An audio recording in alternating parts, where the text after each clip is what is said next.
Because of why I search the deep through endless nights, no time to sleep. The call inside I can't deny. I'll find the light because of why. Hey everyone, and welcome. There's one of those geography questions that seems to trip up pretty much everyone. The difference between Scandinavian and Nordic, and specifically why Finland doesn't quite fit in that first box, even though it feels like it should. So, let's just ask it straight up. Is Finland part of Scandinavia?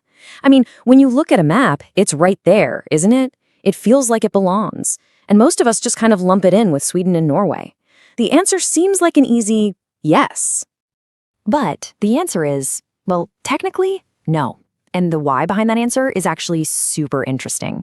It tells us a whole lot about language, history, and what it really means to be a nation. See, Finland is a Nordic country. And if you're thinking, wait, aren't this the same thing? Well, stick around. Let's break this whole thing down. Okay, so first things first, we've got to get our definitions right. This whole mix-up, it really just boils down to two terms, Scandinavia and the Nordics. And nope, they're definitely not interchangeable. All right, so let's start with Scandinavia. Think of this as a term that's all about shared roots. We're talking deep history, culture, and language. The biggest clue? The Vikings or the Norsemen. This is basically the club for the three big kingdoms, Sweden, Norway, and Denmark. Now, the Nordic countries, that's a much bigger umbrella. It's more of a modern geographical and political group. It takes all of Scandinavia and then adds Finland and Iceland to the party. This is the group where Finland fits right in. This chart makes it super clear, right? On one side, you've got Scandinavia, Norway, Sweden, Denmark, the classic trio. But then you look at the Nordic countries and it's the whole gang, the Scandinavian trio, plus our main character Finland and their island neighbor Iceland. See the difference? Okay, now for what is maybe the biggest, most clear-cut reason of all. It's the language. And believe me, this is where Finland really goes its own way. Yeah, the difference here is it's not even close. The Scandinavian languages, Swedish, Norwegian, Danish, they're all part of the same family, North Germanic. They're like cousins. Someone from Sweden can pretty much understand someone from Norway. But Finnish? Whoa. It's on a completely different branch of the human language tree. It's from the Finno-Ugric family, which means it's actually closer to Estonian and, get this, Hungarian than it is to the language spoken right next door in Sweden. And here's a wild thought to put it all into perspective. As an English speaker, your language has more in common with Scandinavian languages than Finnish does. That's right, English is also a distant Germanic cousin. For a Finn, hearing Swedish is like hearing a language from another planet. But hey, it's not just about the words they speak. History also drew a really different map for Finland compared to its neighbors. So for a huge chunk of history, like 600 years, Finland was actually part of Sweden. But then 1809 happens. Big change. Finland gets handed over to the Russian Empire. And for the next 100+ years, even with some of its own autonomy, Finland's destiny was tied to Russia.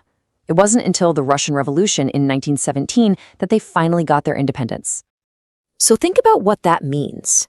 In the 1800s, there was this big cultural movement called Scandinavianism, trying to unite Sweden, Norway, and Denmark with a shared identity.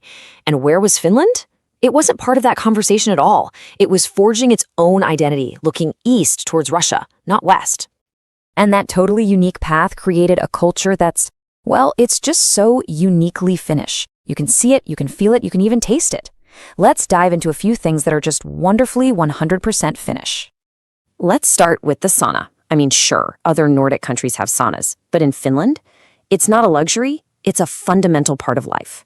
We're talking more than 3 million saunas in a country of 5.5 million people.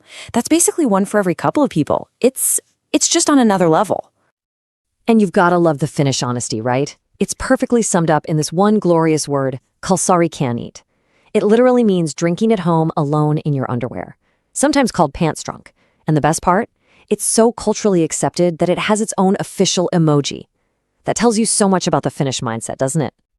And don't even get me started on the food. It's got its own delicious traditions. You've got these amazing Karelian pastries, the national obsession with salty licorice called salmiakki, which you either love or you hate, and this incredible creamy salmon soup. It's a culinary world all its own.